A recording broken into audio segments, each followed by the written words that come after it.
This week on Drop a Pin, we're going to be talking to Ronnie Doitch about New Hampshire. So really, at Oktoberfest, the only thing to do is just to go and drink in these tents, drink out of the big beer steins, wear your lederhosen or whatever they're called. Yep. So were you just doing that exact same thing for like 7 days in a row? Yep. 9, he said. 9 days. All right, Donnie, before we really get into our pre-boarding and things like that, I need you to make a statement. Okay. Because yesterday I posted a video that had the Dominican flag on it, and it was an around the office question of having the Dominican flag to see who could identify the Dominican flag. Well, since our video on every country from about the Dominican went pretty viral, and we gained like 3,500 followers from the Dominican, they are furious with you. I mean, if we just gain new so are they mad because I've like been there? No, they're mad because you said that their flag looked like they're violent Christians. Oh, I was just using context clues, and their flag had a cross and then a bunch of spears. So I was like, all right. 2,500 angry Dominicans in our comments. Okay. No, I stand by that. Listen, I'm not a flag guy, so I was looking at the flag, and I mean, first off, I spent a week there, filmed a video series, so I should have known what the flag is. But I guess I love maps. I love looking at maps. I rarely just like look at flags. Yeah, I've started looking more at flags just because we play that game GeoGrid. So yeah. I've looked at flags a little bit more lately. But there's so many that look exactly the same. Like that look so similar. Like the ones that are red and white, like Austria and Indonesia and Singapore, they all look so much alike, and they're just very different. Yeah. Are like small little infinitesimal differences. And I mean, my statement about like violent Christians, it's kind of correct because Christopher Columbus was the one to like, turn it into a country, or the first European to settle it. And that was very violent, and he was very Christian. That's true. Like when he set up shop there in Santo Domingo, that's like all the conquistadors. Yeah. I mean, all the conquistadors were violent, but I think like Columbus was so bad that he got reprimanded by the king and queen of Spain at one point. Didn't they bring him back? Yeah, they like brought him back. They're like, dude, like, I mean, we said you could discover new land for the Spanish Empire, but we didn't say you could just like run amok with all the natives, because I think he had rules. They found a little bit of gold there in the Dominican Republic, and you either like had to bring the Spanish gold or you would get your arm chopped off. Yeah. Something brutal like that. But no, shout out all our Dominican followers and fans. I had an incredible time in your country when I went. Hands down, the most fun I've ever had at a baseball game was in the DR. They have some of the wildest facts, too. Like in the New World, the Americas, first hospital, first university, first school, first paved road, first church. Do you know what that island... settlement? Do you know what that island used to be called before it got divided into like Haiti and the Dominican Republic? Not Hispaniola? Hispaniola. Okay. Yep. Yeah. And so that was like the first Spanish colony in the New World. But yeah, pre-boarding, we got a lot coming up. Chaps is heading to Colombia. I'll be there while they're listening. When this drops on Monday. Yep. Yeah. You'll already be there. I know at first, so you caught the travel bug. You're trying to travel a lot, and you were just like, I'm not trying to go to places you've already been. I have been to Colombia, and I mean, I guess I'm a little offended that you just don't really want my advice at all. I don't. I mean, don't be offended. No, I'm not offended. I'm just trying to like build up the drama for the pod. Right. Like I feel like with that, my reasoning for that is like you've done it through your lens. Your lens of seeing places are going to be very different than mine. And I think if you're like, you got to check out this spot or you got to do this type of thing, then I'm going to end up at the same places that you did. Yeah. And I also... So there'll be a lot of crossover in the videos, and that's not what I want. Yeah.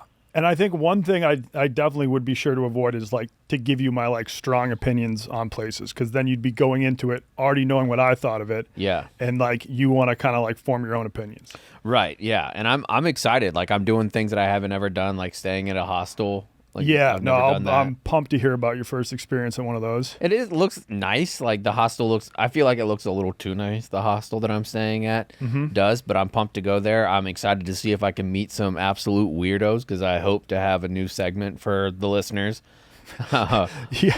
Are you going to try to get any of these weirdos you meet at the hostel on the pod? Yeah, I want to do a new series that I'm going to call Hostel Encounters. Oh, okay, yeah, and you're going to have your little mini mics. I'm going to have my mini mics and I'll have like the GoPro, so I'll be able to do some stuff. I hope to get 2 or 3 interviews out of people because that's all I hear about, like from hostels doing research, is that you meet some absolute characters. So if I can meet a character that adds 10, 15 minutes to our Columbia recap pod whenever we do it, like I'll definitely do that. Yeah, go for it. And you're going to be in Medellin mostly, right? Yeah, so I only made a reservation at the hotel for 2 days. And then for the rest of the time, I'm just going to kind of see where, for a southern phrase, see where the Lord leads and see where I kind of end up. I really loved Medellin, and I had a mixed experience in Cartagena. So probably for the best you're avoiding that because, like, you're going to be there as a single guy. I mean, you are married, but you're going to be there solo. And I feel like walking around Cartagena just trying to get a feel for the city, you'd be getting hounded by people trying to sell you blow, hookers trying to solicit you. Or do you solicit a hooker, or does a hooker solicit From you? what I've seen, they solicit you. Okay, but I have seen that recently they've been doing a big crackdown in Medellin, is how they say it there. They've been having a huge crackdown on it because apparently, like, drugging of tourists, like sex tourism, is so popular in Colombia that there's certain parks now that they'll just go drug people and like steal their money and shit. So but I'm not, like I said, nightlife. You're not down there for the hookers. Yeah, I'm not down there for the hookers or the nightlife. The nightlife is none of my business. And no, I was there over COVID, but when I was in Medellin, like I didn't have like a single person come up to me trying to sell me blow, or didn't have any hookers coming up to me.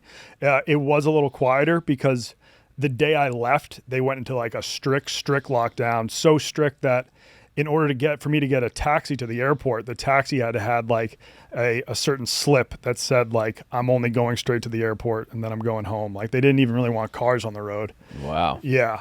So it was quiet, but I think you'll love Medellin. I'm excited to recap it with you because it's just beautiful, and it's kind of like, it's a really lush city. You're going to be seeing like just vegetation mixed in with all the buildings and everything. I'm super amped to go to this big fruit market there and just try, like, every day or every week they bring in fruit that's like picked wild from the Amazon and bring it to this market. Yeah. I just want to try as much fruit as I can. And try fruits that you've never tried before. Yeah. And you mentioned you were going to avoid the Pablo Escobar tour. Yeah, I do think locals kind of frown upon that. And we can still talk about it when we do the recap, because I did do a Pablo tour when I was there. Yeah, it's kind of like there's a whole narco tourism thing out there. One person even claims there's a tour you can do where they blindfold you, take you into the middle of the jungle, and you go to like a cocaine factory and see how it's made from scratch. No, I would be into that. Yeah, that would be fucking sick. That's in the city that's on like their west coast. That's like the kind of the more rural, I think it's the poorer part of the country. I forget what it's called, but yeah, that's where you find the crazy type of tours like that. Yeah, I'm looking forward to it. And if you're listening and you have any tips, send them over. And I'll be doing a lot of kind of live vlogging, I guess, on my own Instagram page. Some on the Drop a Pin page too. So if you want to check it out in real time, follow me on Instagram. Yeah, Uncle Chaps, right? That's exactly right. Cool. You just got back from Arizona.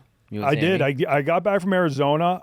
We did the Havasu Pie hike, which is like one of the most like sought after hikes in America. And it's like, I had always heard that permits go on sale February 1st or something, and they sell out within 24 hours because it's that popular. It's probably one of the most expensive hikes you can do in the U.S. too, because a permit per person is $450. And I just heard amazing things about it. You hike 10 miles deep into the Grand Canyon, and then you get to this series of waterfalls that is just, it's the most like, just stunning blue-green waters you have seen in your life. Like it feels like you're in Thailand, but you're actually just smack dab in the middle of the Grand Canyon.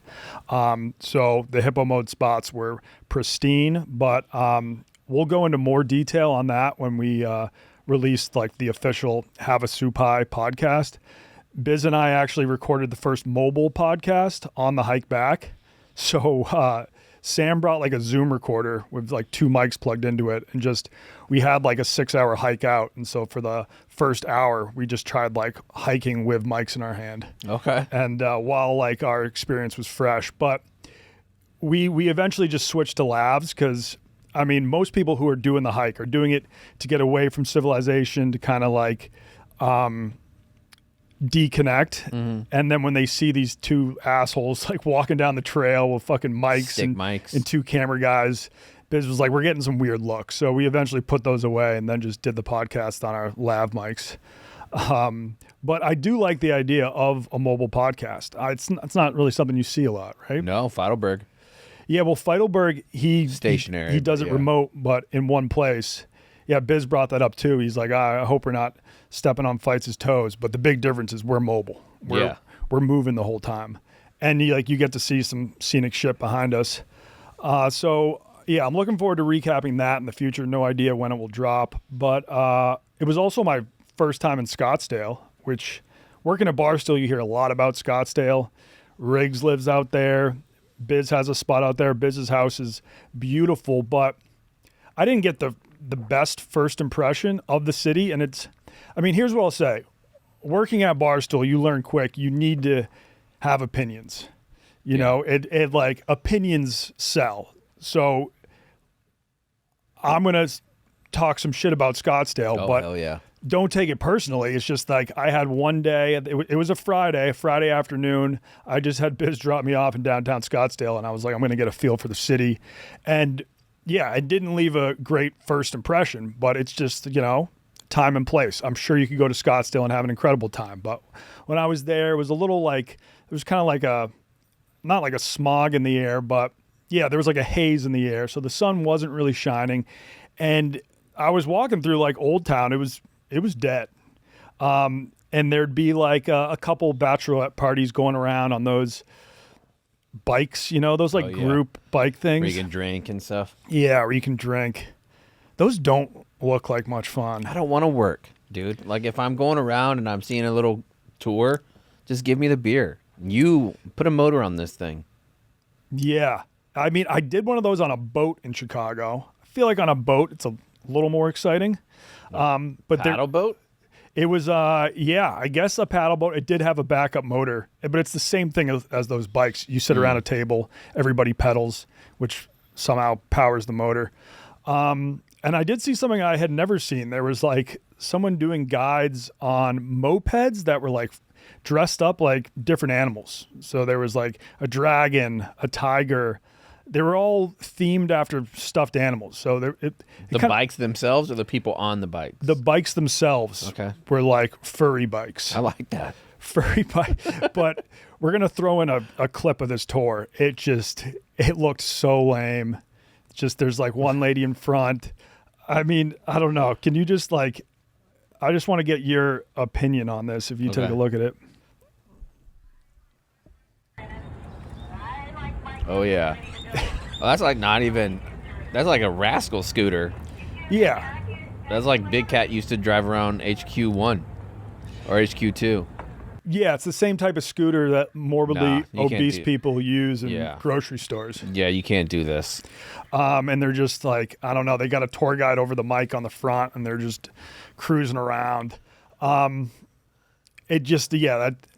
did not look like my idea of a good time. And then just, there were a couple of funky bars, kind of like Western themed bars, but when I was there, it was dead. And it was a Friday afternoon. You'd think it would be picking up. Especially this time of year, getting nicer, like not super hot there like it will be in the summer. Yeah, and that's Scottsdale has a couple things going for it. I mean, when most of the northern United States is just freezing, you get great weather there. So like when it's brutal in Chicago, I'm sure Scottsdale would be a very pleasant place to be. And it's got tons of golf courses. I'm not a big golf guy, but if you like the golf, there's probably not many better places you could live in the country. But other than that, I didn't see the appeal. According to Mikey Betts, it's his favorite place on the planet. Have you ever been there? No, I've never been to Scottsdale, but I still think no matter what, saying it's your favorite place on the planet is crazy. Because he's been some places. Mikey Betts has traveled around some. He's been to Greece? Yeah. Yeah, I don't really know. I never made it to the Barstool bar. I've heard the Barstool bar there is awesome. It was closed when I was walking around. Is it closed permanently, or is that just the one here? No, that's just the one here. The one in Scottsdale is crushing. Ripping? Yeah. The one in Scottsdale rips, the one in Philly rips, and the one in Nashville rips, I believe. But yeah, not much else to say. Just, you can't be afraid to have strong opinions at Barstool, because I'm not really a strong... That's why you said those Dominicans were violent Christians. Because naturally, I'm not a strongly opinionated guys. Like, even the foods that I say I hate, I'll still eat.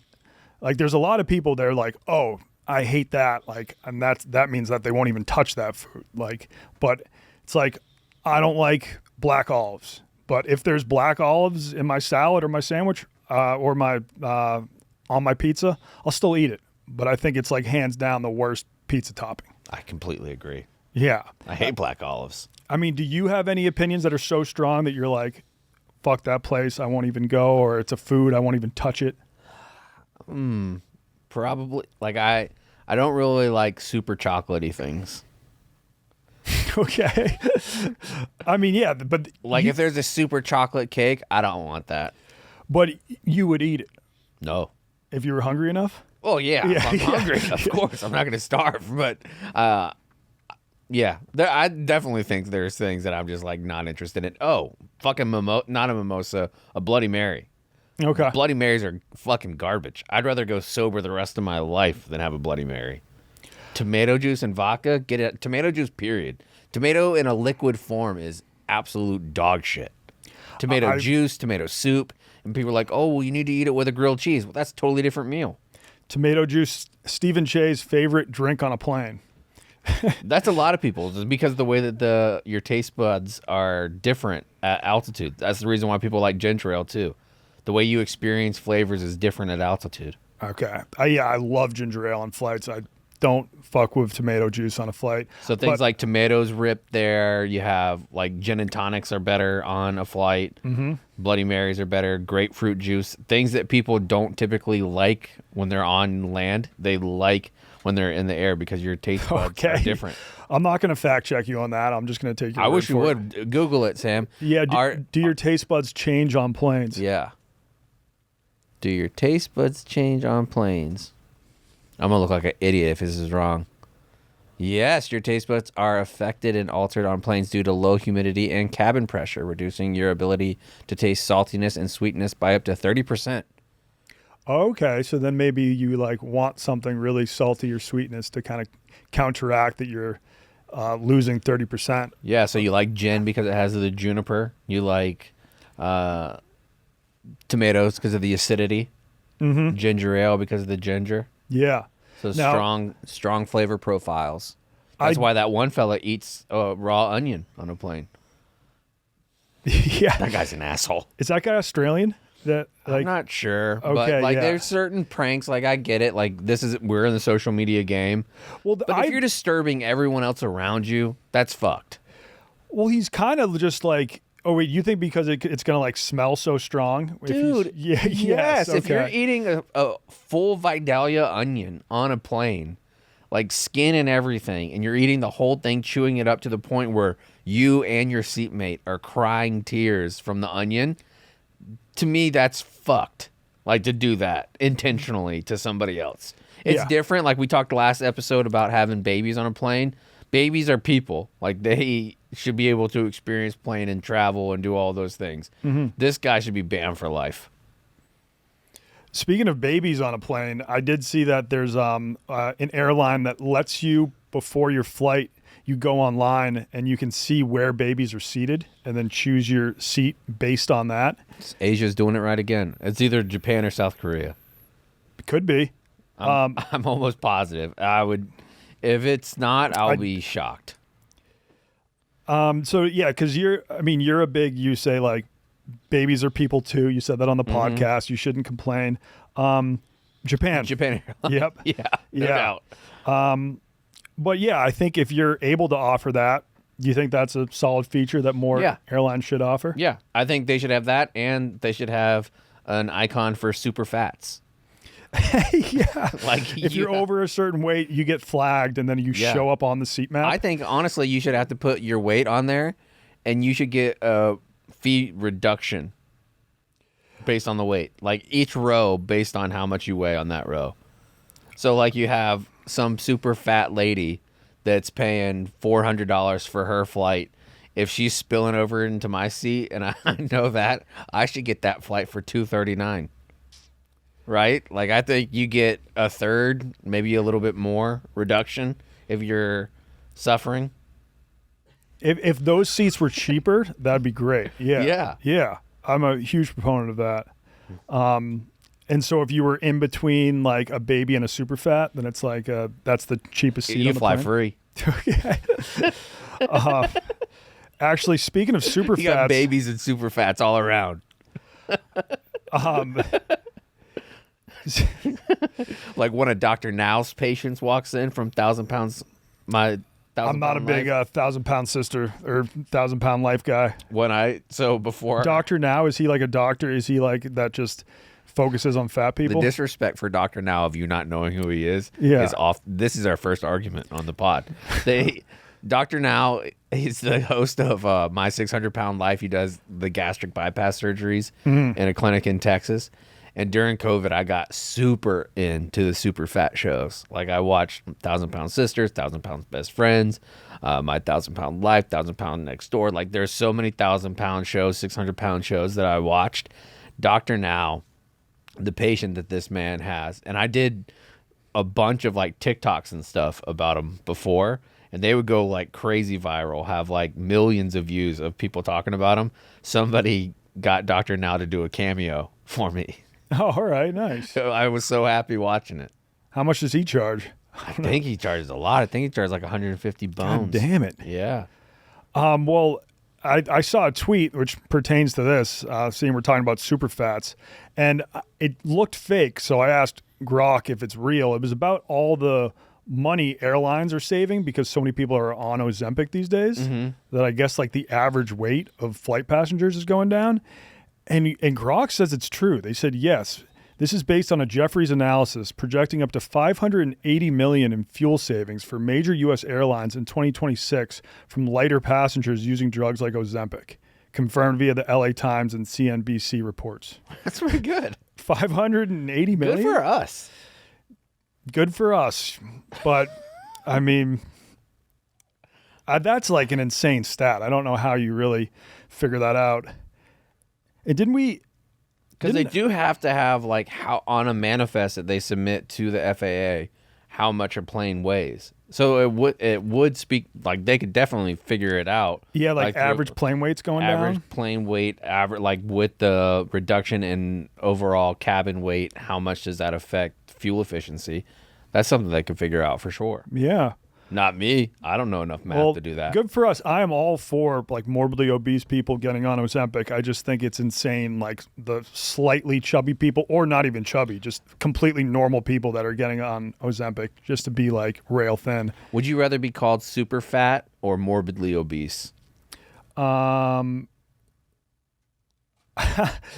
feel like we'd have to ask a super fat question. You can put yourself in that position. It's not like a race. Oh, I would 100% super fat, just because the word like morbidly means like you're gonna die. You're gonna die. Yeah. Yeah. So call me super fat all day. And super fat, that's like Superman. Like you're like an awesome fat person. Yeah. Or just call me a fat. That's fine. He's a fat. That's okay. Yeah. No, I'd be a super fat 1,000%. Yeah. Morbidly obese is depressing. I've never called someone morbidly obese to their face. I feel like that would take its toll. I have. Yeah. I mean, the things that I used to say to some Marines was absolutely brutal. Yeah, but it's like that Marine probably wasn't actually morbidly obese, because I don't think that. Did you ever meet a morbidly obese Marine? Probably one or two, but that just it rarely gets to that point. Like they usually will kick you out well before that. Yeah, because you can't be morbidly obese to join the Marines, but then once you're in, you can slowly get fatter and fatter. Yeah. Okay, yeah. That's it's honest, until you're kicked out. honest to God, it's the fastest way to not get like in trouble with the law, like breaking a rule is to like go to jail or whatever in the Marines. The fastest way to get out is just get super fat, just eat.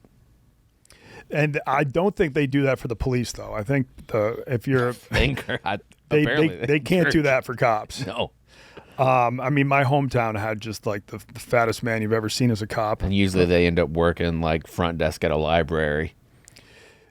Yeah, or just like security manning the at a library. 911 phone. Yeah. And not actually having to move. God, manning the 911 phone would be a nightmare. Yeah, you hear some probably horrific shit. Horrific shit and stuff that you're like, why would you call 911 for this? Mm-hmm. A lot of people call 911 because of weed edibles. I mean, Dave Portnoy may have called 911 because of a weed edible, or he was definitely brought to the hospital. Yeah, he went to the hospital. Yeah. Another hot take I have is I'm kind of sick and tired of how much people talk about the St. Elmo's cocktail sauce in Indianapolis. You're wrong about this. No, I think it's like incredible, but all it is just they put extra horseradish in their sauce. And so it's like I could go to the store right now, buy normal cocktail sauce, buy some horseradish, mix it in, boom, I got St. Elmo's cocktail sauce. But their ratio is great. The ratio in which they put the horseradish in is great. Yeah. Also, I really like to get it by the St. Elmo's horseradish, then buy the same or cocktail sauce, and they have St. Elmo's horseradish. So you can add additional horseradish to their cocktail sauce. That's what I do. To get it even spicier. Yeah. I just think it's like it's weird that like, you know, it's a major city. It's the biggest city in Indiana, and like that's like when people go there, that's kind of like the only thing they talk about. Like, oh, I'm going to Indianapolis. Oh, well, you got to try the St. Elmo's cocktail sauce. Like if that's like the biggest attraction of your city besides the Indy 500, but that's only 1 weekend a year, then it's like that's not a great look for your city. Well, like, I mean, what is Indy going to do? I don't know. I've always been an Indianapolis hater as well. Not that I think it's like a shitty place. I just think it's probably the most average place in America. I think it's it's exactly what it is. It's a great place to have like the Final Four, the NFL draft. It is a conference city. Like if you're going to have a conference, you go to Indianapolis because it's just as like white bread as a city. No seasoning whatsoever. It's just a city. Yeah, and that like apparently it's great for hosting large events, as you said. Yeah. Okay. Well, it's also, I think it's like some people call it the crossroads of America just because it's got like so many highways. There's some like so many like highways cross there. They have like when we did a Rediscovering America around there, they've got this like stadium seating little park where you can just watch a bunch of highways. That checks out. Yeah, which is like, I mean, that might have been the lamest tourist attraction I've ever been to. What is it called? Place in Indianapolis where you can watch highways. Let's see what this is. What did it say? It's called The Idol. It's a unique urban park located on the median between I-65 and I-70, offering visitors a chance to watch highway traffic from stadium-style seats. You gotta be shitting me. Salvaged from the former Busch Stadium. Yeah. That's a real place? Yeah, that's a real place. You can just go and watch traffic. It's a quirky spot to relax and observe the bustling highways. No, it isn't. The Idol. Yeah, so I might have to do a day trip in there. Yeah. I do want to do a day tripping to Milwaukee. I've never been there. Me and White Sox Dave were talking this morning. We're going to do one to Windsor. White Sox Dave has been talking about going to Windsor for maybe 10 years now. I think we're doing it in a week. I think that's the reason he got a passport, and now he's been to like Germany, Italy, Turkey, but still hasn't made it to Windsor. He wants KB to go with us. Me, you, KB, and him. And he thinks it'll be a hoot. Yeah, and they must have direct flights Chicago to Windsor. No, we're driving. Okay. So that's not like, might have to, if we want to do it officially a day trip, we might have to leave at like 3 a.m. Yeah, it's a 4-hour drive. Oh, it's only 4? Yeah. Okay, nice. 4.5, yeah. Or you could take a train 5 hours, 20 minutes. Oh, that might be nice. That could be a lot of fun. A train? Yeah. I would do a train, because then we could do train beers. Yeah, if it's Amtrak, they've always got a cafe cart slanging beers. Mm-hmm. Me, Barstool, Pat, and Smitty once took a train from New York to back up to Boston, and we had a table in the cafe, and like literally we all drank to the point we could barely walk off the plane. I like that. Yeah, a lot of fun. We could do high school edible at train. We could do a mobile podcast on the train. We could. Yeah. We could. I would love to do more mobile podcasts. They don't always have to be when I'm coming back from a peak and hike. Yeah. Well, speaking of getting hammered to the point that you can't walk, we got Ronnie Doitch coming on the pod. A real transition. Yeah. Yeah. One thing we didn't talk about him, but like maybe 3 weeks ago, me and Doitch went to a beer bath. What are they called? A beer Turkish bath. No, this wasn't a Turkish bath. This was the beer spa. A beer spa, which those are huge in the Czech Republic, but they had them in Budapest too, right? And it was kind of a shame because the lady working there was actually from the Czech Republic. But then she didn't want to be on camera, and the owner was like, "Yeah, I'm happy to be on camera." The owner was just a normal dude from Chicago whose dad, I think, took a vacation to the Czech Republic, went to a beer spa, loved it so much that he was like, I'm going to open the first one in America, which was here in Chicago. So the Czech lady was hilarious. She was kind of like negging our ass, just being kind of like mean, but in a nice way, which I think a lot of Eastern Europeans can do. But she didn't really want to be on camera, so we didn't really get a lot of footage of her. But it was a cool experience. You pretty much just take a bath in beer, and the hops and stuff are supposed to be good for your skin. Deutsch did drink probably a full glass of the beer water, said it didn't taste great, and you're also drinking your own filth at that point. That's fine, yeah. Okay, yeah, you can. I think that's fine. But yeah, that vlog will come out at some point. But we talk mainly New Hampshire with him. I don't know if we're going to do a deep dive on New Hampshire afterwards, right? No. Yeah, there's not. No. Yeah. If you want that, go listen to our Ken Burns episode again. Yeah, I think we covered enough about New Hampshire in the episode. I only could find one fun fact or one interesting fact about New Hampshire that we didn't talk about.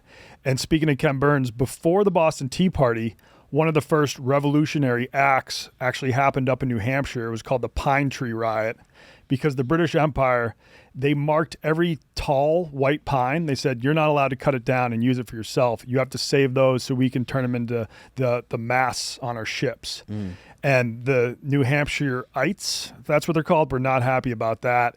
And they rioted, and the British people that were enforcing that rule, they attacked them in the middle of the night and beat them with pieces of wood. Damn. Yeah. I thought it was going to be pine cone related. Oh, if they launching them, because you get shoved a pine cone up their ass. Well, I wasn't going to go that that area, but sure, yeah, that would suck too. I was just thinking about getting hit with one in the ear. I mean, I've been hit with pine cones in the ear. It's not bad. When it's open, it's not bad. When it's still closed, those things are like bricks. Yeah. But once it's like fluffs out, it's fine. But you're right. It loses a lot of weight. So yeah, look up the Pine Tree Ride if you want to learn about that. And without further ado, let's have on the Doitch Man. Yep. Today's episode of Drop a Pin is brought to you by our good friends at DraftKings. The NBA playoffs are here, and DraftKings Sportsbook, an official sports betting partner of the NBA, boosts every game the whole postseason. When the lights are the brightest, the best players in the world show you exactly who they are. Playoff stars turn it up round by round, and DraftKings turns it up too, with a profit boost available for every single game day from the first round all the way to the finals. New sportsbook customers bet just $5, and if your bet wins, you'll get $300 in bonus bets instantly. Download the DraftKings Sportsbook app and use the code DROP so you're ready for the moment. That's code DROP, D-R-O-P. Turn $5 into $300 in bonus bet if your bet wins. In partnership with DraftKings, the crown is yours. This episode of Drop a Pin is also brought to you by Noble, Barstool's favorite footwear brand. Noble is a brand known for the best-in-class footwear, and they're everywhere right now. Walking around city to city, at the airport, grabbing coffee, wherever I go, I got them on my feet right now. They've got so many great styles and colors, and they just dropped the newest daily runner. I'm wearing it. Oh, that's the Journey 2. The Journey 2, legitimately, not kidding. I would say this. I've been telling people like around my neighborhood, my buddies and stuff. These are, without a doubt, the most comfortable shoes I have ever put on my feet. Let's go. I got I'm a fresh pair at my desk. I'm not just saying it because it's an ad. It's so much so that I told Sammy, our salesperson, to get me another pair because I want to have two when I go to... Look at this one. I got the blue one too, like a dark blue. I got these ones. Easily the most comfortable shoe I have ever worn. That is high praise. Like I'm not kidding. Like customs, insult, anything. Like when I put them on in the morning, like when I slip them on, one, it has also the kind of tongue where you can just slip it on. I don't think they advertise that, but I love that where I don't have to unlace and lace shoes. I just slip them back on. These things are so comfortable. It's like walking on a pillow top mattress. Soft where you want, structured where you need. Take it outside. You can run or walk. The Journey 2s are made to move your way. They're going to be perfect for when you're in Colombia. And like, as you say, you just like to walk, have 1.5, 2.5 beers, and then walk for another 5 miles and then do it all again. That's right. So yeah. And exclusively for Drop a Pin listeners, Noble is offering 30% off your first order. Visit www.nobleproject.com and use code DROPAPIN for 35% off your first order. That's www.nobleproject.com and use code DROPAPIN for 35% off. Today's show is also brought to you by Aura Frames. Aura Frame is a perfect Mother's Day gift to capture the chaos you put her through and the memories that come along with it. You are in the throes of baby life. And I'm sure your mom and dad and brothers and sisters are constantly begging for different types of pictures, right? Oh, yeah, for sure. Always. And my parents actually have an Aura frame back at their house that I got them last year. So now just like, I mean, my baby just started to walk. So I can even just like post a video on the app and then it will just show up on their frame. My parents can wake up to a new vid of my baby taking some of his first steps. And I use it for maybe not the way that it's intended because I got one too. I put it in my kids' room and I upload. There's like a folder that you can do it on your like through the app, and I just put funny memes.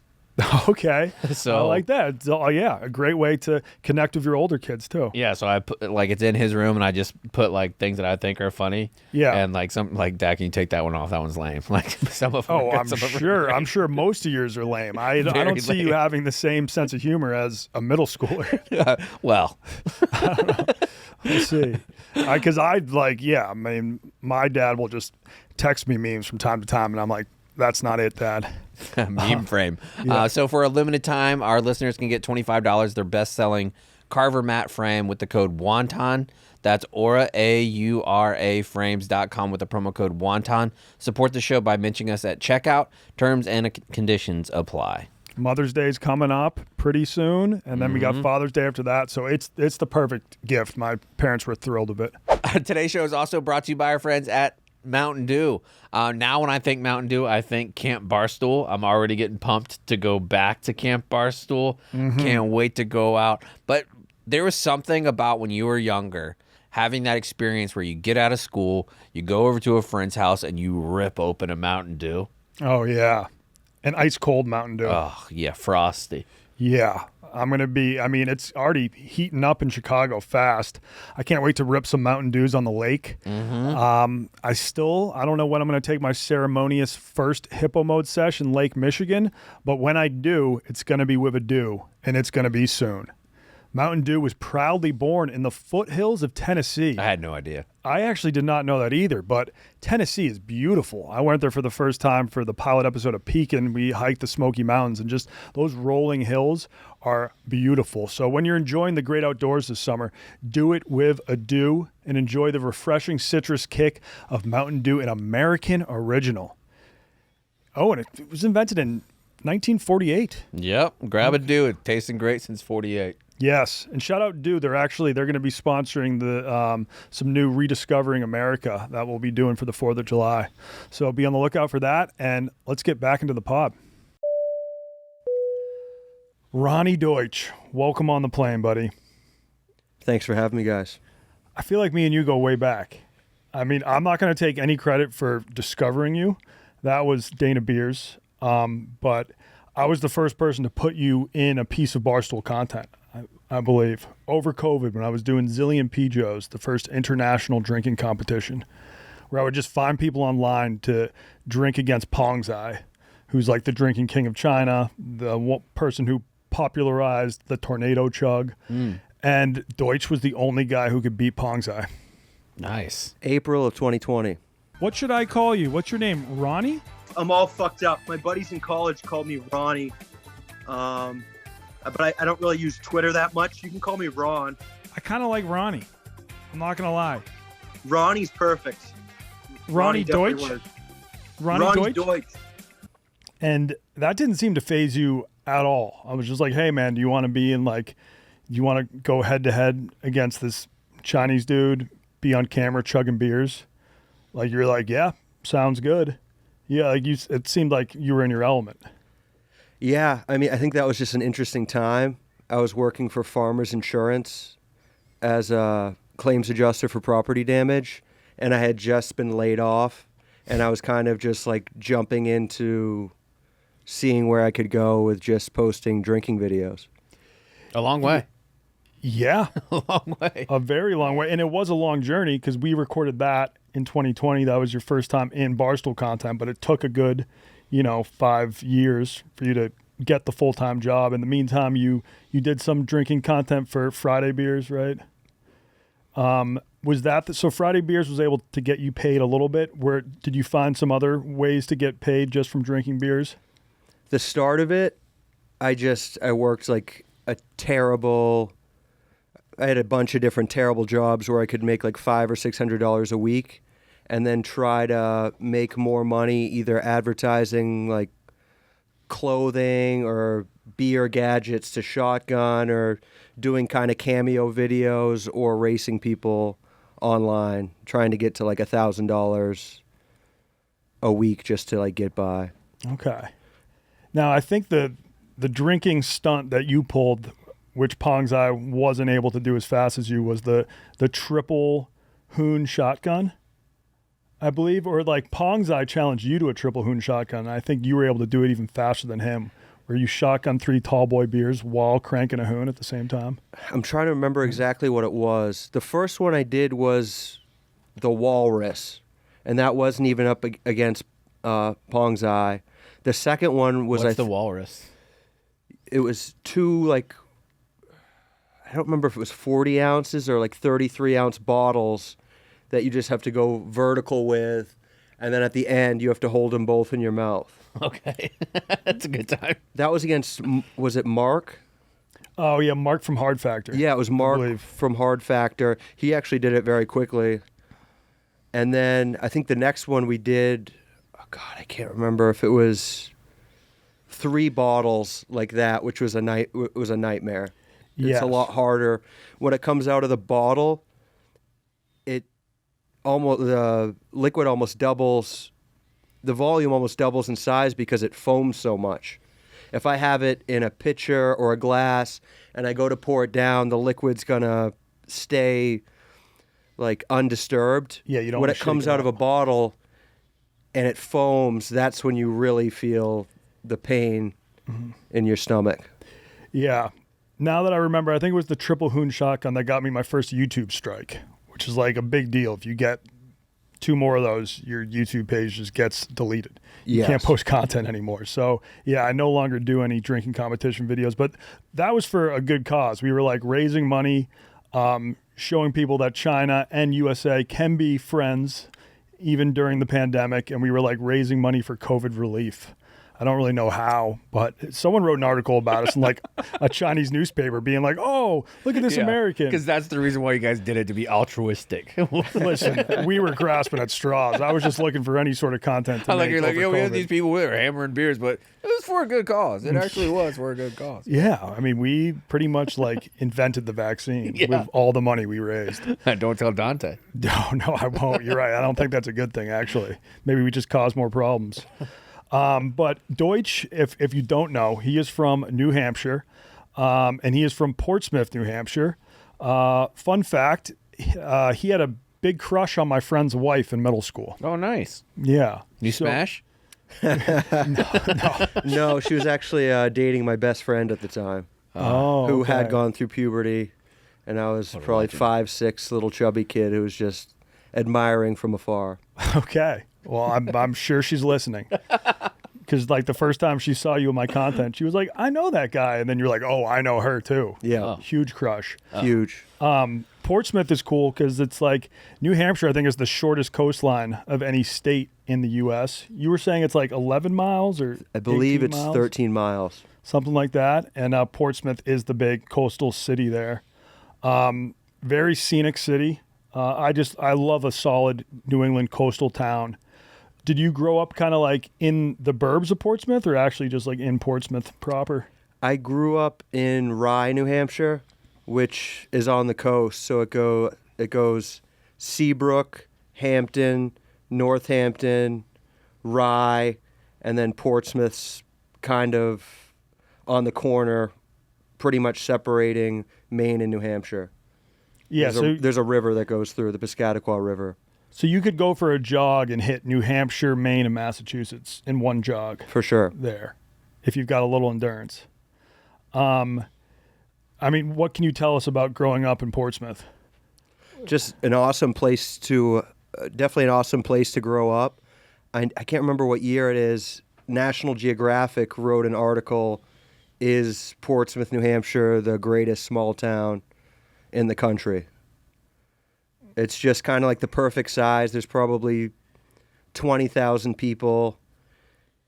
You go to the grocery store, you're not going to know everyone, but you're going to know a lot of people. A lot of kids were in my neighborhood growing up. No crime. It's just like an awesome place to live. 4 distinct seasons. Yes, for sure. Yeah, no, I've only heard great things about Portsmouth from anyone who's been there. I've heard more negative things about other parts of New Hampshire, just with like the opioid epidemic. I think there was like a lot of like drugs coming over the border from Canada or something, and like that's where like a lot of it was getting funneled into the U.S. And I don't know, just In New Hampshire?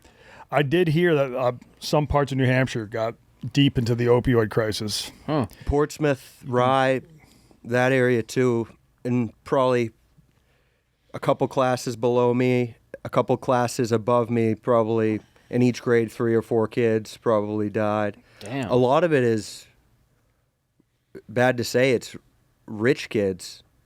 Yeah, I've seen Rich that. kids have money. They start off taking pills.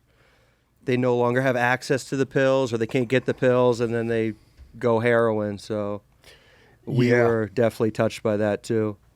Jeez. Yeah, that's tough. Well, let's switch to what are we doing? a brighter note. Live free or die. That's the state motto of New Hampshire. Yeah. Do you know where that motto comes from? I actually don't. It was a guy, John Stark, who was a Revolutionary War hero.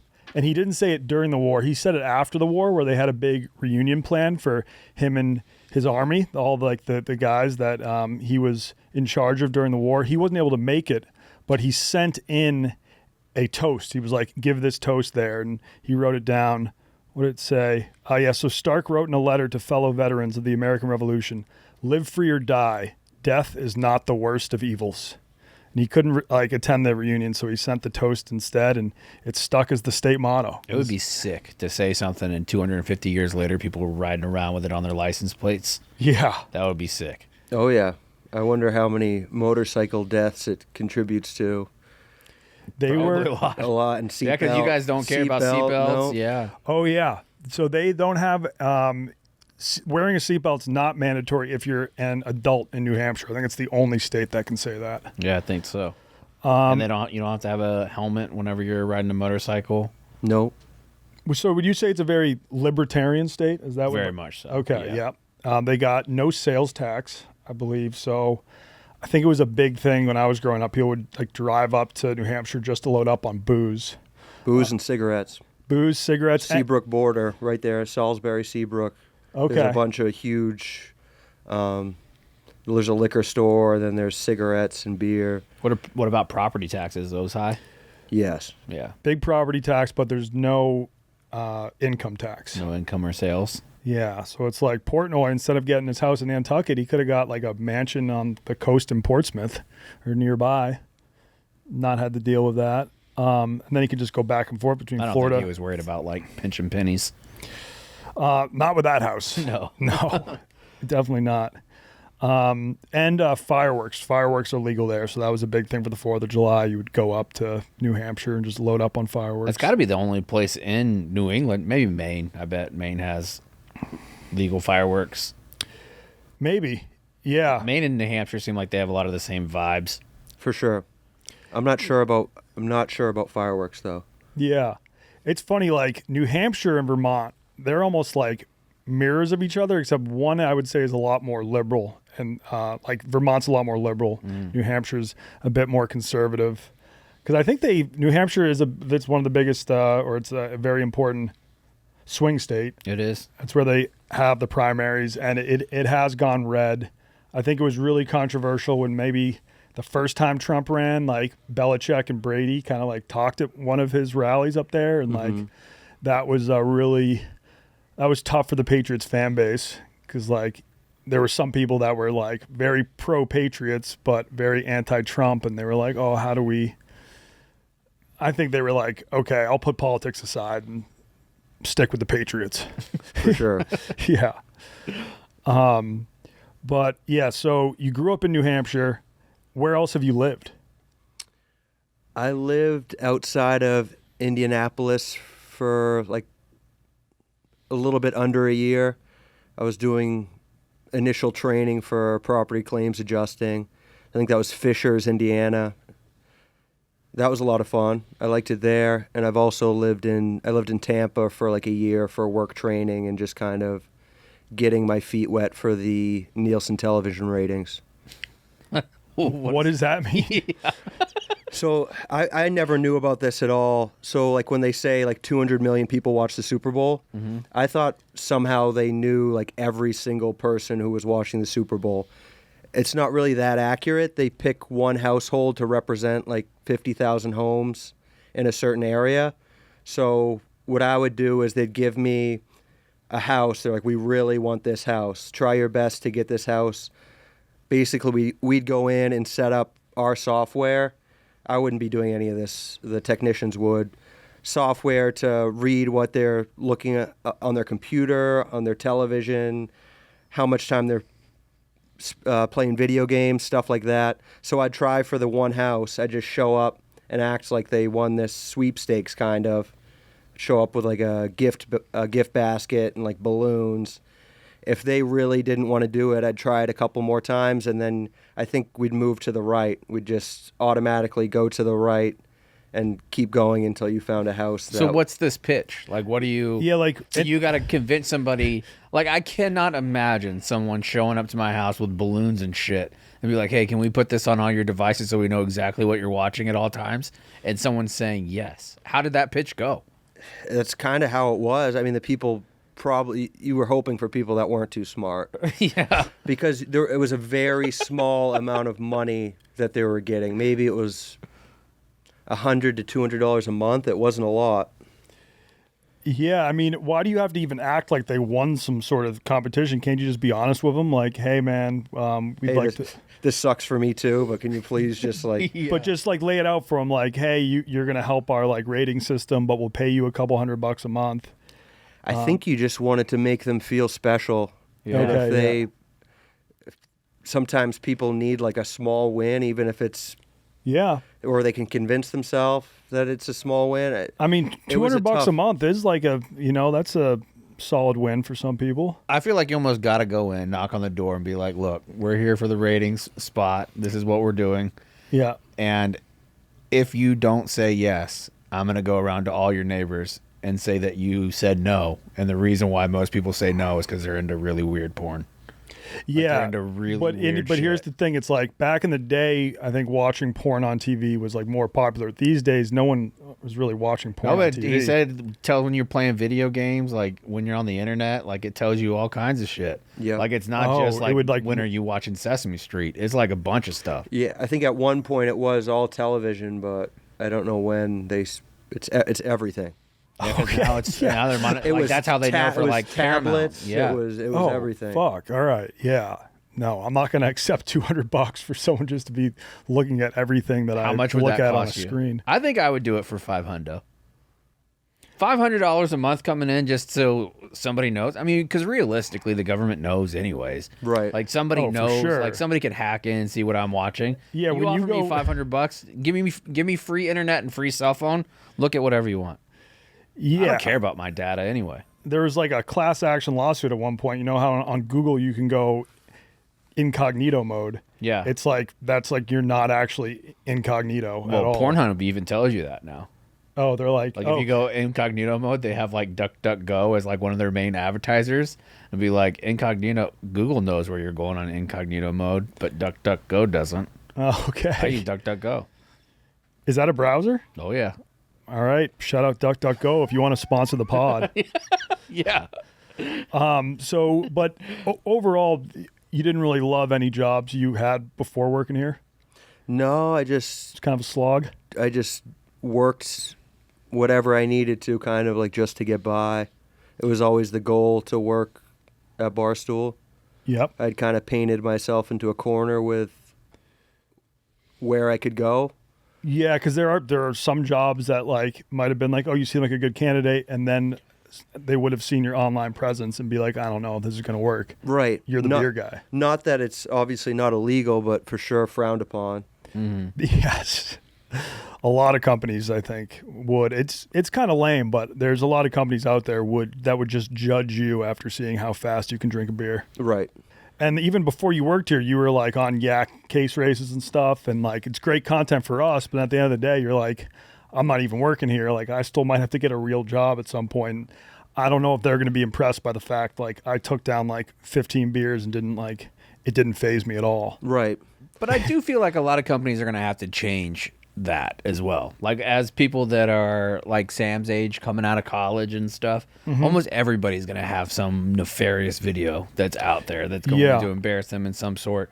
It's not like us. Like I'm so fortunate that my major party days were like pre-MySpace. So I don't have all that stuff out there. But anybody that's growing up like early 20s is definitely going to have wild shit on the internet for the most part. Like 95% of people be like Yeah. the old school tattoo thing. You're not going to be able to get a good job if you have a tattoo. That's gone too. I mean, that was a big reason I always wore shades in the content I filmed out in China. Because I heard a horror story. There used to be a funny guy online. He made these videos called Jersey Sports Fan, where he was just pretending to be your most stereotypical scumbag Jersey sports fan. And he was also like a third grade teacher. And I'm sure he was a great teacher. He just made these vids on the side over the weekend. And then one of the parents found those vids, like sent it to the school. They had to have a meeting with all the parents. He was kind of suspended from school as a teacher, unpaid for maybe like a month, and then I think they may have fired him over that. And I remember reading about that and being like, oh shit, like I have so much content online right now. When I eventually move back to the US and have to get a real job, is it going to be tough for me? But I don't think it's like, the only thing that matters is this guy a good third grade teacher? Like has your kid ever complained about him? I don't care if he's making a comedy video over the weekend pretending to be a scumbag Jersey sports fan. Yeah, I think like the worst thing you could do in that regard is like the Eagles fan who his online name was Eat That Pussy.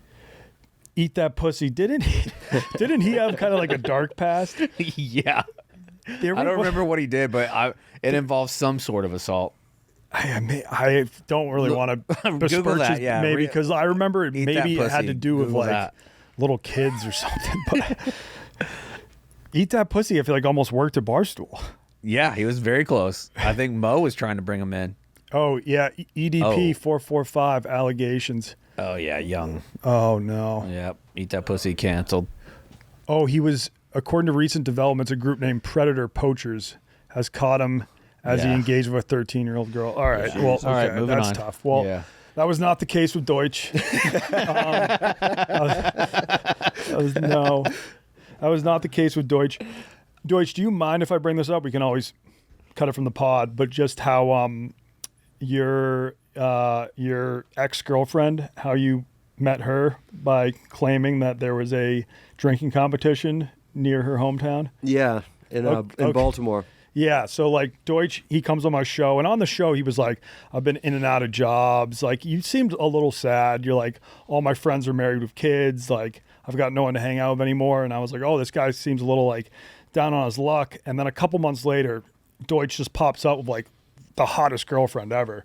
And I was like, hey, Doitch, good for you. How'd you guys meet? And he was like, well, I had always just like, I found her on Instagram and I was sending her DMs. She wasn't really responding, and she lived down in Maryland. And so I just made up a story that I had a drinking competition in Maryland and let her know, like, hey, I'm going to be near your hometown for this drinking competition if you want to meet up. And she was down to meet up, and boom. I am absolutely shocked that worked. Same here. I was absolutely shocked. Because you would think that would be like, all right, well, have a good time. Yeah. Okay. You travel around the country for drinking competitions? Oh, I got to get on that. I don't know if that's boyfriend material. But at Yeah. least she knows if you do that, you're probably going to last a long time. Yeah, yeah. yeah, for sure. But she picked me up at the airport. I stayed at her house. Oh, wow. Damn. And that was your. This was during COVID, so all the flights were so cheap. I could fly to Baltimore from Boston for like $30. Yeah. Speaking of but- flying, I do before I forget, we continue this story, but I definitely want to hear more about his Frontier Airline package. Yes. Yeah, for sure. Yeah. Yeah, we won't dwell on this too much because I don't think your ex-girlfriend wants to be part of this podcast. But that is, you guys had never met in person, and she was willing to pick you up at the airport and let you stay at her house the first night? Yeah. I mean, that's awesome. But I feel like most girls probably aren't going to do that. Like, maybe like, yeah, I'd be down to meet up for a drink while you're in town. We'll see how things go, and then take it from there. That probably is what she should have done. Okay. But yeah. All right. Yeah. Well, you guys were together for a while. Sorry it didn't work out. Yeah, I ended up down there quite a bit, for sure. Okay, nice. Yeah, so back to the Frontier Pass. So Doitch had something called the Frontier Pass, which I didn't know it existed. Can you quickly explain to our listeners what it is? Yes, so it's called the Frontier Go Wild Pass, and I believe I paid $299 for 6 months of this pass, and it's basically Frontier came out with it because they weren't filling all their flights, and they're like, we might as well try to make a little bit of money back if all these flights are halfway full. So basically, you could only book the flight a day in advance. I couldn't say a month from now I want to go to Arizona. It doesn't work that way. But if I went on a day before and there was an available flight to Arizona from Boston, I could get the flight for $15. You're only paying tax, or that's what they're claiming. You're only paying tax on the flight. The only issue with it is you very rarely get a convenient direct flight. So say I was going to Arizona, sometimes they'd have me go from Boston to Orlando, 8-hour layover, to then go to Arizona. But I didn't have a real job. At this point I was working for Garage Beers, trying to travel the country, making content, and I was willing to do it as cheap as I possibly could. So if you so that's the case if you put in any like destination that you're specifically trying to go to. If you're trying to go to Scottsdale, it might be difficult for you to get there with that pass. But is there flights that were available? Like, I don't care where I'm going. I'm just going somewhere tomorrow. And you can go Yeah. there direct. If you were like, I just want to go somewhere warm. Yeah, I'll just look up everywhere they're going tomorrow, everywhere they're leaving from Boston, and I'll just pick one. Anywhere East Coast was pretty convenient. Yeah. The problem was I had already done the East Coast because the year before I drove everywhere. I put like 40,000 miles on my deceased grandfather's Ford Fusion the year before, driving everywhere. This year, I was like, I want to be able to fly to some of these stadiums and college campuses and places I've never been before. So that's why I went Go Wild. And anywhere west, getting there or especially getting back was a nightmare. Yeah. I do think in my 20s, I would have a lot of fun with the Go Wild Pass. Like, Yes. I used to not care how comfortable I was on flights at all. I just enjoyed flying, like being at airports, drinking some termies. I felt like a kid in a candy store, and just being able to just travel was fun to me. Now that I'm like a bit older, I definitely care about like how comfortable I am in the process of traveling. So it would be probably extremely uncomfortable now, but I could see myself having so much fun in my 20s. Pull up where Frontier flies to from Chicago, Sam. I might buy this pass. Yeah, it's just like If you use test it it out. if Yeah. you use it twice, it's worth it, and you guys Right. could get good content from it. Yeah. Yeah. I mean, I just go for the day, you know, like wherever, or day or night or whatever. Yeah, I've like- got my little sleeping bag. Like when me and Sam went to Vegas, I think it was, and I got this little mattress that you can blow up that fits inside your backpack. It's pretty comfortable. Like that with a little poncho liner or something, I could sleep in an airport and be totally fine Yeah. and just go places for free. You can get Like, a Fort super cheap. Lauderdale, Phoenix, Denver, Yeah, they got Dallas, Atlanta. Vegas. Yeah, they got a pretty good. I got the best I ever got is I did get one direct from Boston to Vegas Any for out of the country? $15. It's pretty good. Yeah, I mean, I guess like what was your like so that was your best flight with the Frontier Pass. What was your worst flight you ever had with that? I got caught in Denver at some point in September, and I think I had to go from like Denver to maybe Cleveland to Orlando to get back to Boston. Denver, And you really are Cleveland, wondering Orlando. like what you did wrong in your life to get to that point. And you're a big guy. Frontier Airline is not a big airline. No, the most uncomfortable seats. Probably like the worst other passengers. Yeah. Just from, I can say that because I experienced it. I mean, those are your people. Yeah. Yeah. Just, yeah.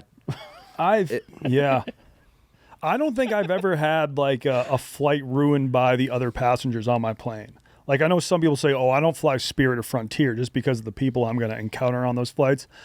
You throw on your noise canceling headphones. I don't think I have any horror stories to share, except for the guy that tried to open a plane door, but that was on American Airlines. Yeah. That's crazy. But yeah, what was like the craziest passengers you met on those flights? I didn't have noise canceling headphones, so I'd say like parents letting their kids listen to whatever they were watching or playing games full volume, iPad, like not saying anything to their kids. Yeah, if it's like Candy Crush and you're just hearing the like pew pew, we don't know. Or like before you take off or when you land, like women screaming like on the phone rather than like sending a text like, "Hey, I'm here, pick me up and I'll have my luggage in 30 minutes." It's all just people being very loud and screaming. Yeah, not ideal. Well, now that you work at Barstool, I mean, do you still have your pass, or are you going to let it lapse? The pass, I think it was done March 1st, All right. but it's easy enough. And really, if you use it once or twice, you feel pretty. And it's weird. It is exciting that night before it. I think it's actually technically 2 days before, but at midnight you can go on, and it's kind of exciting seeing if you can get a direct flight or. And what's the upfront cost for a pass like that? Was it like 200 something? $3.99. Sam just pulled it up. Oh, okay. I think I'm gonna get it. I had I'm mine. gonna get it. I had mine. I bought mine on like a fall special, and it was like $2.99. But yeah, $3.99 is. I think they always have specials to try to get people to. That's unlimited. I just saw one. I just looked it up. You can go to Montego Bay from Chicago for $17 if you have that pass. And there's only one connection flight, and it is in Miami for an hour and a half. It's And then not you get bad. there. No. That's the dream. Yeah. I'd take that. Yeah, you do one trip to Montego and then like one other trip, and boom, you've got your money's worth. And I like Jamaica anyway. Yeah, never been, but maybe I'll have to get this too. But good luck convincing your like wife to hop on Frontier Dude, Review. Yeah, right. Never. Yeah, okay, that's not going to happen. Not happening. I would like to hear a little bit more about your just growing up in New Hampshire. Like, have you climbed Mount Washington? In a vehicle. Okay, yeah, they do have like a They road have the that bumper goes- stickers. This car climbed Mount Washington. So you'll see a lot of cars in New Hampshire with that bumper sticker. And do you know why Mount Washington is so unique? What's its claim to fame is? I think does it have the coldest temperature recorded in North America? The windiest. Oh, the I windiest? think it's the windiest location Okay. in the United States. And yeah, I think it just has some of the most extreme weather in the United States, which it's kind of crazy. You would assume that would be somewhere out in the Rockies. I think even like more so than Alaska too. Like it is. Wow. Can Yeah, get. that's where Ken Burns lives too. He does live in New Hampshire. Do you think he lives near Mount Washington? I'm pretty sure he does. Yeah. Have you ever seen The Old Man in the Mountain? I did. Okay. Before it collapsed, I saw it a couple times. Have you ever heard of The Old Man in the Mountain? I have, but I don't know what it is. Do you want to bring up a photo of that? Just Old Man in the Mountain, New Hampshire. It collapsed in 2003. So not too long ago, but it was kind of like this symbol.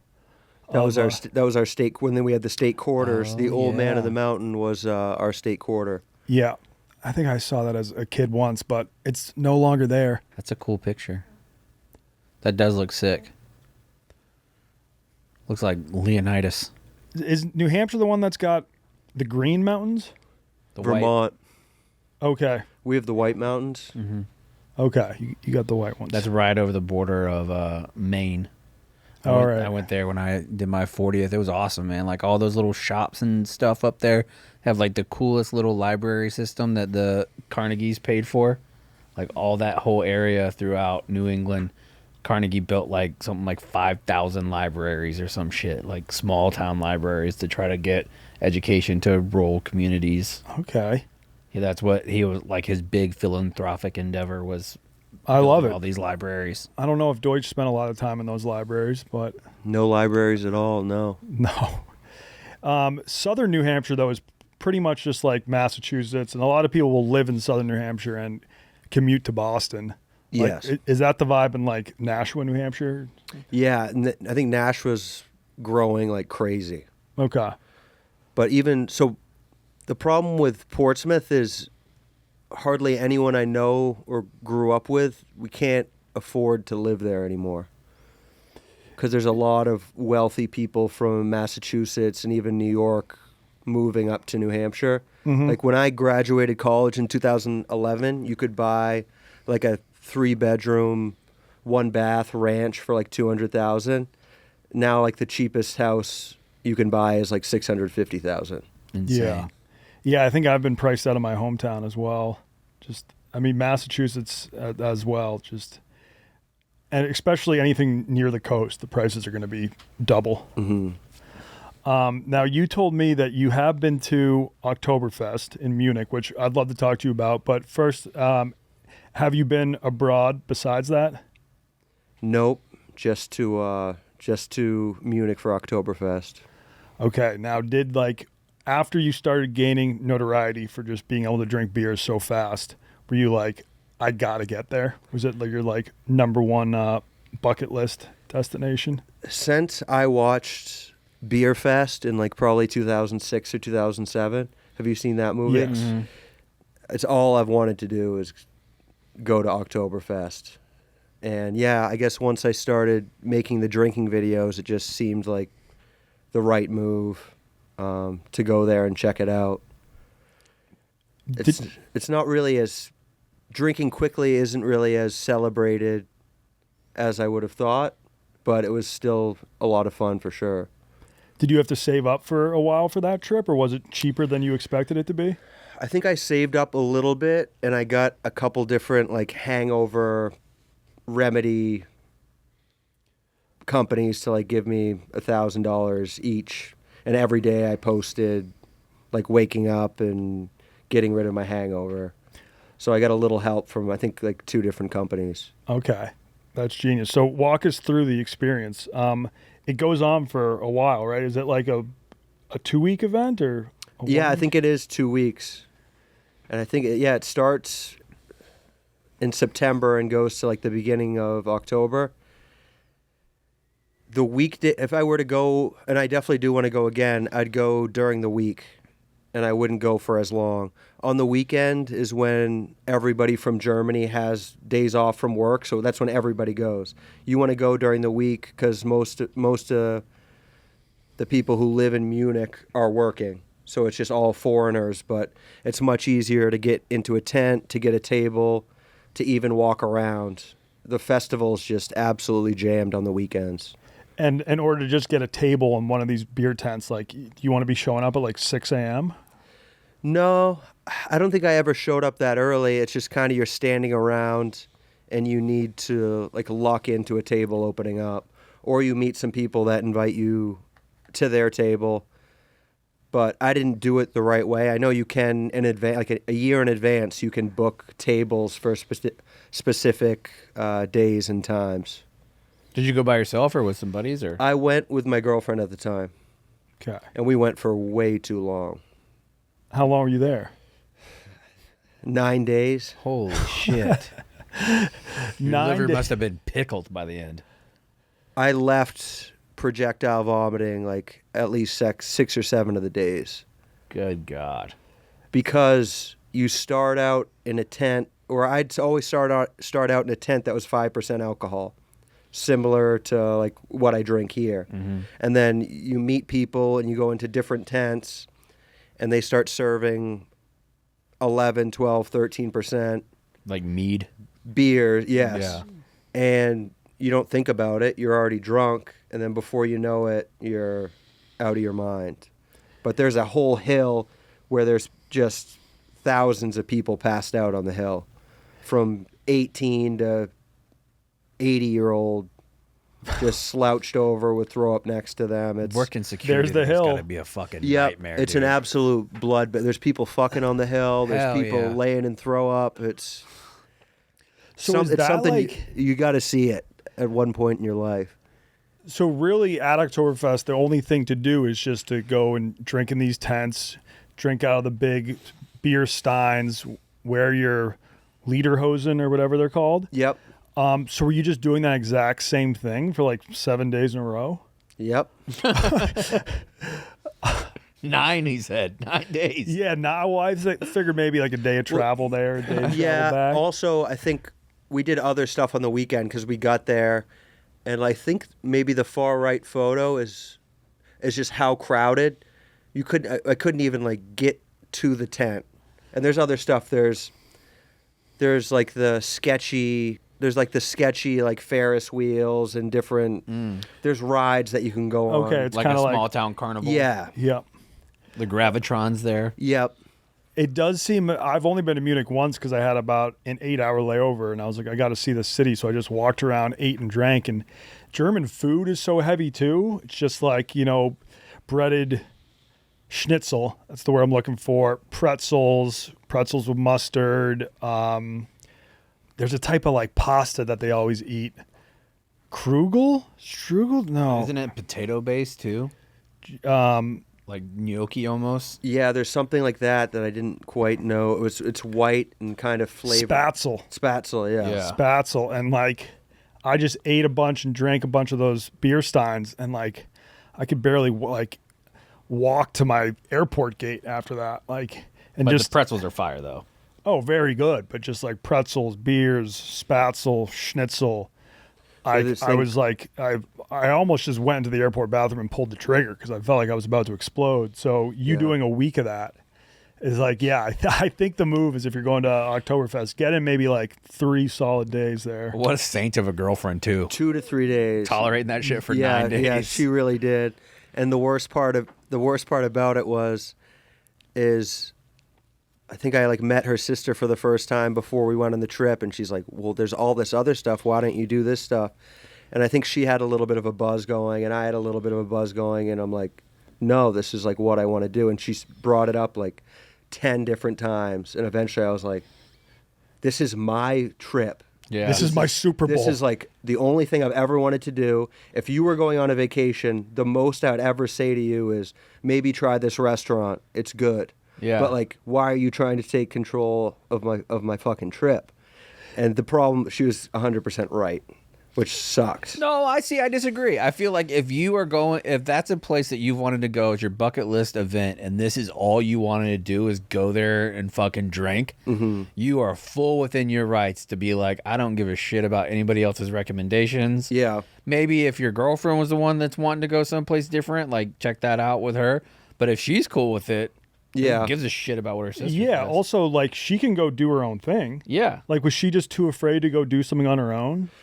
No, I mean, That's probably a pretty sketchy area to Yeah. like with so many hammered dudes all around. yeah. But they're gentlemen. Are they? Well, yeah, they do look like gentlemen on that hill. I mean, yeah. They're very, very, very serious.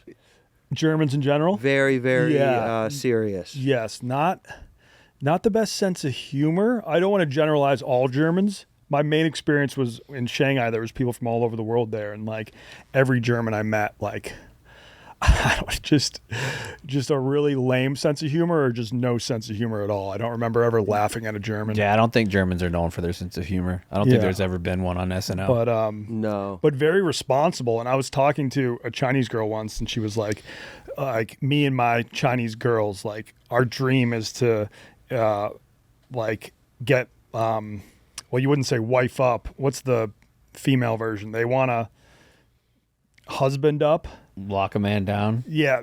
All right. A dream of Chinese girls out in Shanghai was to lock down a German, because they knew they were going to be super responsible. They were going to like take great care of their kids. They were Known for their wieners.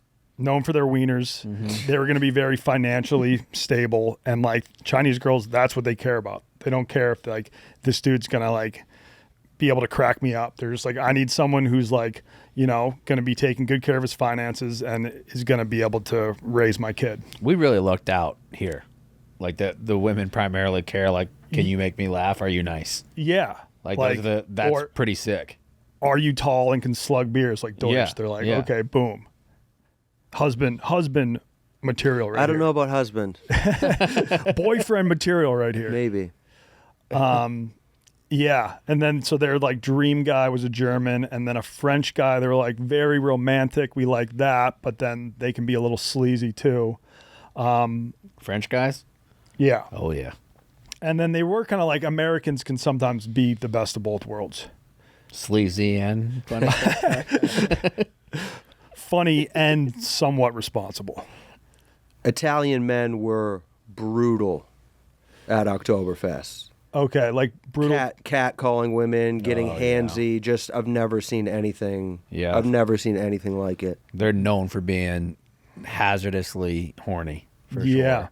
I mean, that's what Como said. I'm not a pervert. I'm Italian. Yeah. That's what my mom talked about it when she was on the show. Yeah, because she was getting catcalled Catcalled a all lot. the time. Yeah. Yeah, they were. We lived in Italy for a bit, and Kira definitely experienced that. But I don't think she ever got like groped by an Italian though.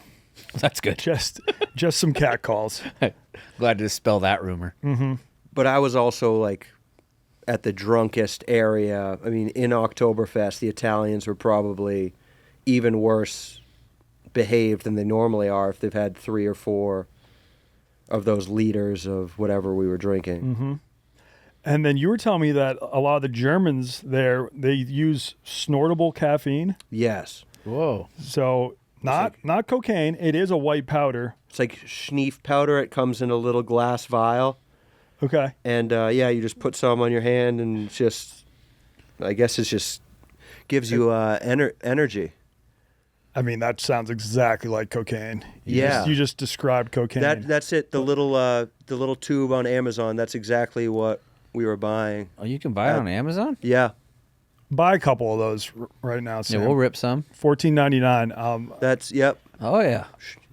And Oh, you can get I don't that know if fast you're and like linked in there. You probably have to put your credit card information in. But Schneebird. Oh, that okay. that one's nicotine free. Oh, it sounds like snuff. No, it's nicotine free, but it's got caffeine, Is it snuff? nicotine, and says herbal so snuff. no, it's not snuff. So snuff is just the snortable tobacco. This is something different that I think it's snuffy. supposed to have some caffeine in it, where it wakes you up. But maybe it's just the menthol that wakes you up. Could be. I think I tried to. There's like an American brand that's called Need a Bump. Search like snortable caffeine Need a Bump. I wanted to get some for the office and just have like Nicky Smokes doing lines in the middle of the day. Because this brand, it's made to look like cocaine. Yeah, Wanna Bump. They sell vials of it. Yeah, boom. Sample bundle. That looks like old school pre-workout. Yeah, well, it's like a tiny little Jack vial. 3D. It's a tiny little vial, like yay big, and you just 2 times the caffeine. 1,000 milligrams of caffeine per vial. Yeah, so like 1 bump would be a Red Bull. I don't know. That seems dangerous. Mm-hmm. It does. That seems like it'll fuck your heart. But it also is like good luck to law enforcement, because if there's a legal white powder that everybody is snorting, no one is going to get caught for just actually doing cocaine, because you can just pour that stuff out. And That's what I met a couple Australians that played rugby, and they emptied that and they just had it full of blow. That's a classic Australian move right there. But Australians were fun. Met some New Zealanders that were fun. Yeah, because there's people from all over the world at Oktoberfest. Yeah, but a lot of Australianders and New Zealanders. I'm not sure exactly why. Australian landers, is that what you just called them? Yeah. Okay. I like that. Australanders. Australians. There you go. Australians live so far away from the rest of the world, so I know like pretty much every Australian, whether it's before college or after college, they definitely seem to all take a 3-month trip around the world, which is awesome. I feel like people in the U.S. should do that too. That, like when I was in Vancouver and Whistler, met so many people from Australia or New Zealand, and they're like, yeah, we're just on our like 3-month journey, slowly making our way around the world. And I'm sure Oktoberfest is like a destination that's high up on their list to hit. I mean, all those like camp counselors and shit that were in Wisconsin are all from Australia. Yeah. Like they go to so many camps around like ski lifts and like because they're on like summer break when we're on winter break. So a lot of them will come up here and work at like ski resorts. Yo, yeah. Jamaicans too, surprisingly. I was at forget where the ski resort was. Maybe it was in New Mexico, which they do have ski resorts in New Mexico, and had just ripped a joint at the top of a mountain and walked into the lodge, and it was just only Jamaicans, and they were like, "What's that cologne you're wearing?" I was like, "This is awesome." That's a good Jamaican accent. What's that cologne you're wearing? Yeah, no, I'm not going to try to pull a Chet Hanks. All right, so that was your first time abroad? Yes. Did you catch the travel bug? Would you like to do more of that? Not necessarily back to Oktoberfest, but just travel somewhere. I'd like to go to Ireland. To drink a bunch of Guinness in Ireland. Are you Irish? I'm Irish and German. Okay. I'm into going to Ireland too. I've been on a big Guinness kick lately. It's delicious. It's agree. it's like a light beer, isn't it? Like 4%? What's crazy is whenever I post myself drinking a Guinness, I get so much credit for it when it's the easiest beer to chug. It's so smooth. It's smooth. Not a it's, lot of bubbles. It's not as carbonated. It doesn't burn. It's light. It's low calorie. But everybody just assumes, whenever I post something, they're like, oh my God, that's like drinking a loaf of bread. Like, it's really not. It's not at all. No. Just because it's dark, you get credit for drinking it. I think one event I would love you to go to, I also pitched this to Dana Beers last year, but Iceland has Beer Day because from 1918 to like 1989, beer was just banned in Iceland. Wow. I don't know why they would ban booze in a place like Iceland, where that's like all you have to do during 6 months of the Guys year. just when it's asking for trouble. It's dark all the time. So yeah, 1989, Iceland finally legalized beer, ending the ban after 74 years. So now on Beer Day, the bars stay open late. People drink local imported beers, and it's like a nationwide pub night. I would love to see you just on the streets of Iceland for that. I've heard awesome things about Iceland. Cheap flights too. And direct. Is it really expensive when you get there?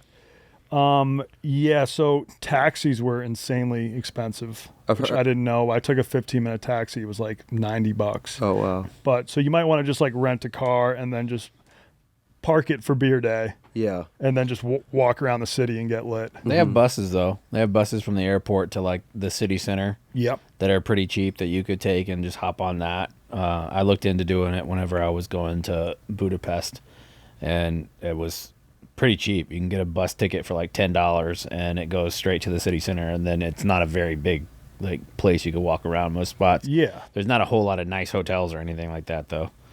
Is that where the hot springs are too? Yeah. Yeah. I've Yeah, seen- they got a lot of I've hot had a few springs. friends go there. What else is on your bucket list? So Ireland. Any spots a little more exotic? Not really. No.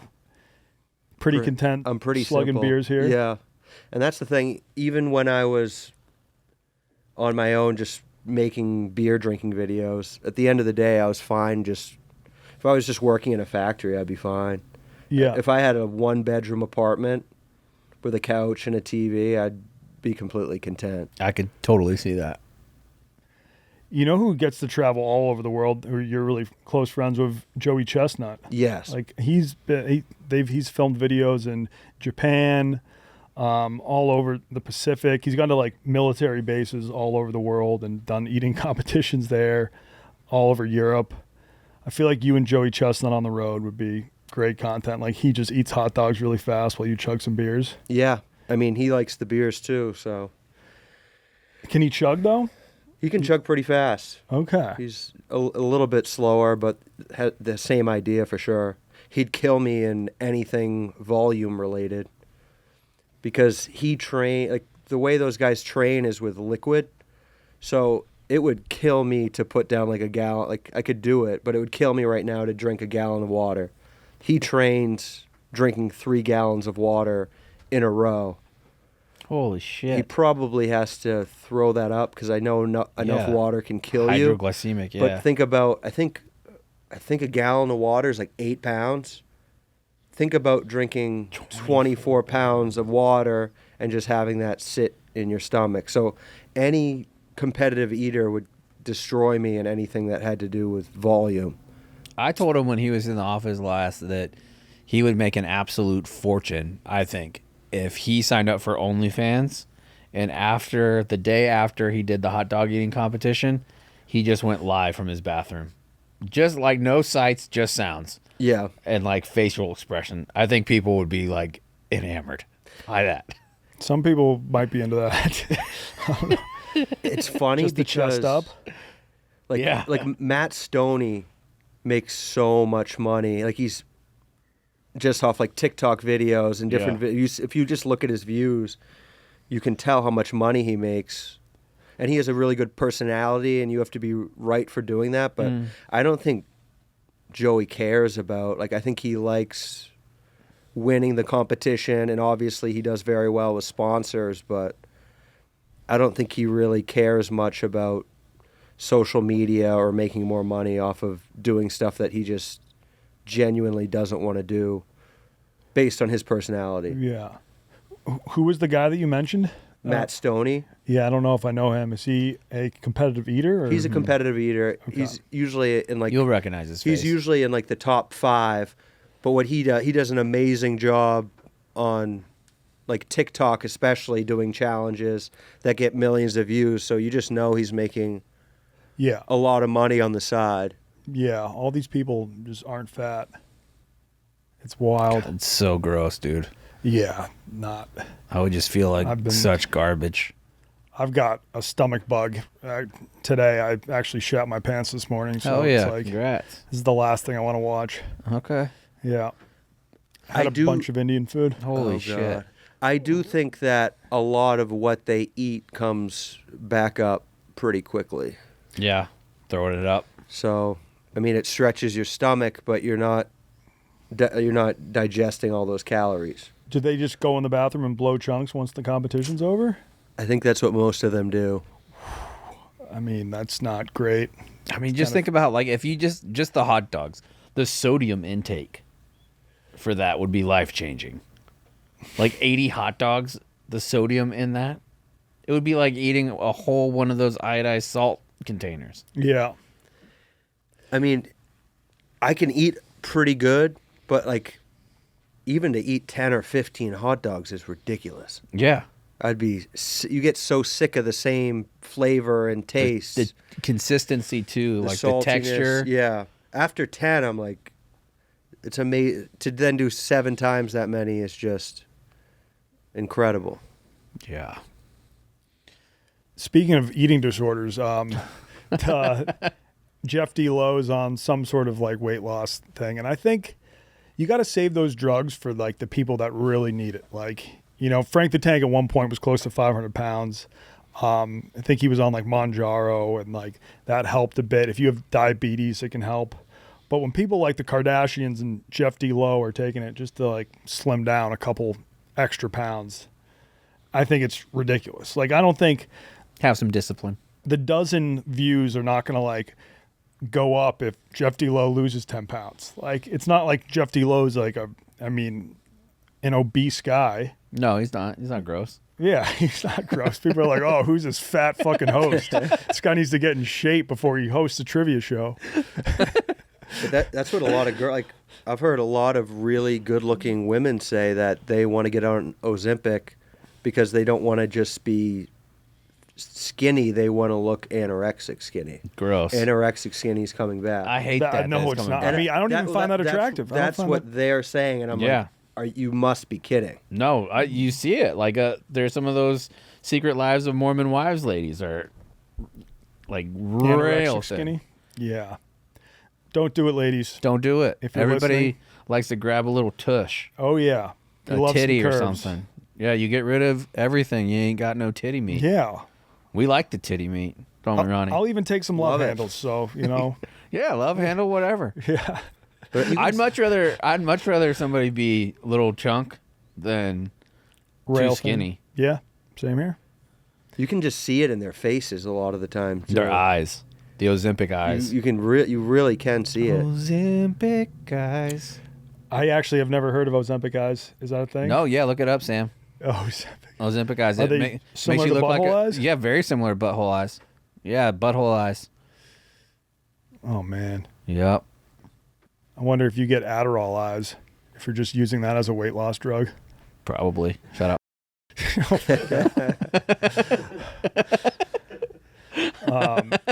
We do need to keep an eye on men's because one time Doitche, You could just stop there. yeah. Doitche came up to me, and this was on a Sunday when people were at the office watching football, and he was like, I saw Mincy just fill up a red Solo cup of ice cream 3 times and take it down. He's like, and I know he's on like a health kick, but it's like if during his cheat day he's just funneling ice cream. Those like, things are 20-ounce cups. Yeah. And they had he did the whole candy and cookies and syrups in it, and he filled it up and ate it all 3 times. And it's like, That's a lot. I know you run. Here's the thing, like I have to do cardio because I drink so much beer, and I hate every second of it. Mm-hmm. Just thinking about how much you'd have to run to burn that off is just depressing. 3 Solo cups of ice cream. Yeah, With all the fixins. with all the fixings. Well, that's probably all he ate that day. Oh no. No. I was watching him in amazement. Pete, I think it was my first day here. I came in for the Super Bowl because I didn't know where to watch it, and we were watching it downstairs, and we had pizza and wings. I think we had tacos. We had a Yeah. unbelievable spread. I mean, after the first cup like that, there's no way you're enjoying yourself. Mm-hmm. You're just like hate eating. Mm-hmm. I have given Mincy shit in the past. I'm like, dude, you exercise all the time. You're still like not like thin, I'd say. But then like you do see photos and videos of him from 5 years ago, and he was a lot larger. So And he's just, I mean, he's made some progress. he's just got a weird body. True. I think he needs to get a Brazilian butt lift. Yeah. He would look like just a normal human. All he Yeah, needs. but you don't want to. Like, he shouldn't want to do that. He's perfect the way he is. He should just keep fluctuating through life. I like that. He's a big fluctuation guy. Yeah. Yep. You never know. Kind of like your hair. Your hair is that way on Yeah. this pod. Yep. It is. Are you trying to find old vids of him? I mean, look at that first one. Look at he looks like Chris Farley. Oh, a One on picture of his top. ass. Oh yeah, there.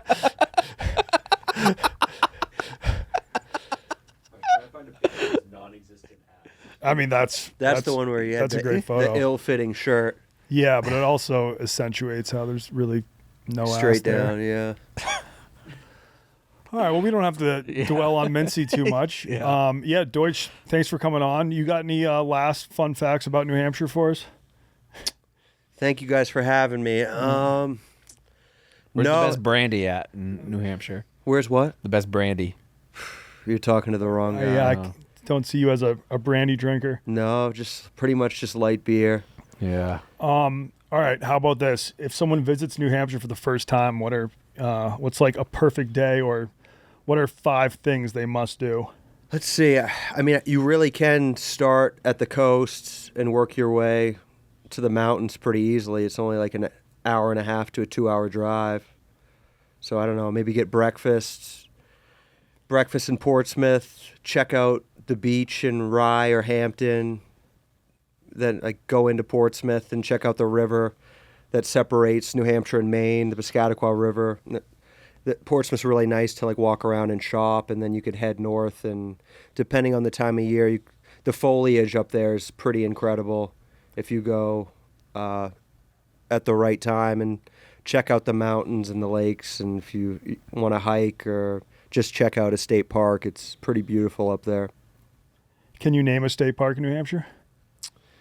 There's like Odeon State Park is right on the ocean. Fort Stark was a lookout during World War II for I think Japanese submarines. Probably German submarines. German, yeah. Yeah. There's a lot on the coast. Is pond life big up there too, like it is in Maine? Lake life, for sure. I know pond life in Maine is huge. New Hampshire's all about Lake Winnipesaukee. It's where Winnipesaukee awesome. A lot of people from Massachusetts go up there. Yeah, there's a lot of I think Jimmy Fallon has a lake house on Winnipesaukee. I know there's 4 or 5 different celebrities, but there's an awesome sandbar that's an hour north of Portsmouth. And then Hampton Beach, that's north of Portsmouth or south of Portsmouth? South of Portsmouth. Okay. Is that seen as a trashy beach, or? That's seen as a very trashy beach. That's Lawrence, Revere. Everybody comes up that way for kind of a white trash vacation. All right. The police force there during the summer's insane. I have a few friends that are state troopers even in northern New Hampshire, and they get sent down there for weeks at a time just to make sure there's no, or try to prevent issues. There's a lot of teenage fights and knife fight and just weird People with wabos. crime. Yeah. All right. Well, I grew up in Massachusetts. I've always heard about Hampton Beach. I don't think I've ever partied up there. So you really piqued my interest. I think you'd love it. Okay. Just it's great people watching. Yeah, maybe we could do a day trip to Hampton Beach. In. Day trip in Hampton Beach. He sold me. Well, thanks, Doitch. Thanks for having me, guys. Appreciate you. That was a lot of fun.